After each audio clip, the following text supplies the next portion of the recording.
Disclaimer. What crime was so brutal you get chills just thinking about it? The Nigerian death factory, absolutely horrendous what we humans do to each other for money. Such vile inhumane scum. I just watched a video about it and that's just horrific. It honestly sounds like that the police were in on it by how they just demolished the building and didn't seem to care. The murder of James Bulger, an English 2-year-old abducted, tortured, and murdered in 1993 by two 10-year-old boys. I can't get that shit out of my head.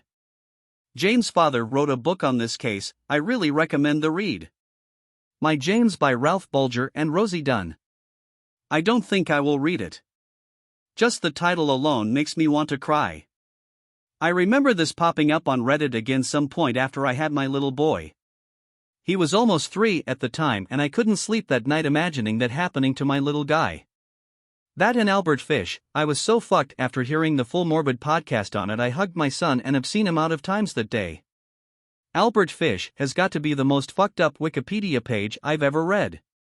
I just read that, what he did was truly disturbing. Those poor victims. I can't even say what he did on Reddit, you have to go on the wiki page. I did not know a person could be fucked up on that level, like he's truly disgusting, revolting, putrid. I could say so many other words. I saw this case when I was little and I was watching a show when this case came on Investigation Discovery. I literally cried my eyes out and was absolutely terrified when I learned about this case. It shook me to my core. I was about 11 to 12 years old when I learned about it.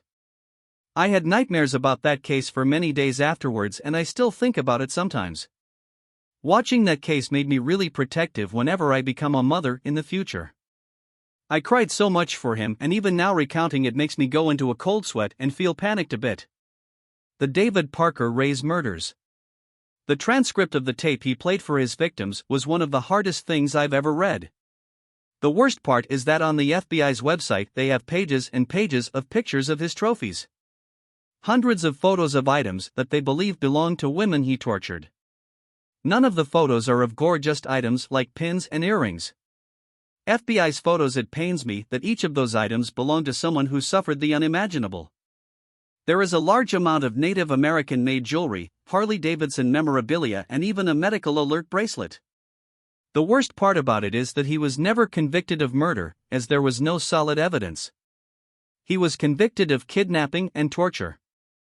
What's most chilling about this case is that they didn't do it to kill them.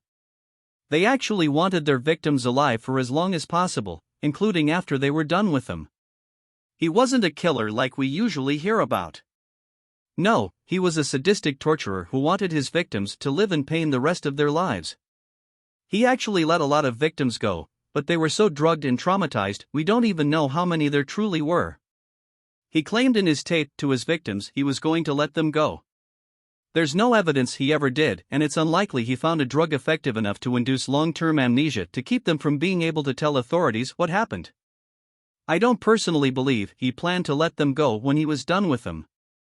I think it was just another mind game he played with his victims. For me it is the essay and attempted murder of Alison Boda. She was sexually assaulted, disemboweled and was decapitated most of the way.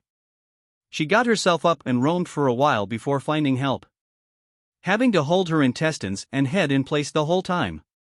It's not really the crime itself, but it's knowing how hard it must have been to do what she did to survive. Just back from reading it.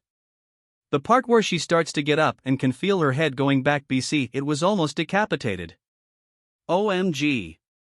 How can anyone survive that? Let alone think and move. Incredible person. It almost sounds fake, like it would be scientifically impossible due to the arteries and everything needing to be attached.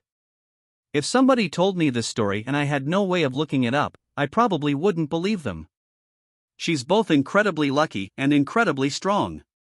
A lot of people wouldn't even have the desire to live after an attack like that, but this woman just got up and kept on fighting. What an incredible human being. I'm honestly shocked that this is an actual thing that happened, that she survived, I mean. Similar to the story of Mary Vincent, who survived being left for dead after having her hands chopped off by a serial killer. Her episode of I Survived is brutal. She says she grabbed his arm and could still feel herself grabbing but was confused that she was falling, arm stayed attached to his and the rest of her fell backwards. A car with people on their honeymoon stopped to help her after another car saw her and noped the fuck out, after she climbed back up the cliff with no hands. She dug her stumps into the mud to stop the bleeding and crawled up out of a fucking ravine with no hands, which took the better part of a day.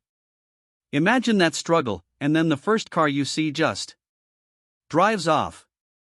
She even says she understood, that she looked like something out of a horror movie. Still, I hope I would stop and help, but I'm sure she must have been a terrifying sight. Not the most brutal I've heard of, but one that affected my parents heavily. In Pennsylvania 20-ish years ago, a man had his head blown off on live TV. Two bank robbers put an explosive collar on a friend's neck, then made him rob a bank or they'd blow him up. Police catch and begin to arrest him, but he warns police about the bomb. Police wait for a bomb squad, orders on what to do, reporters show up and start recording.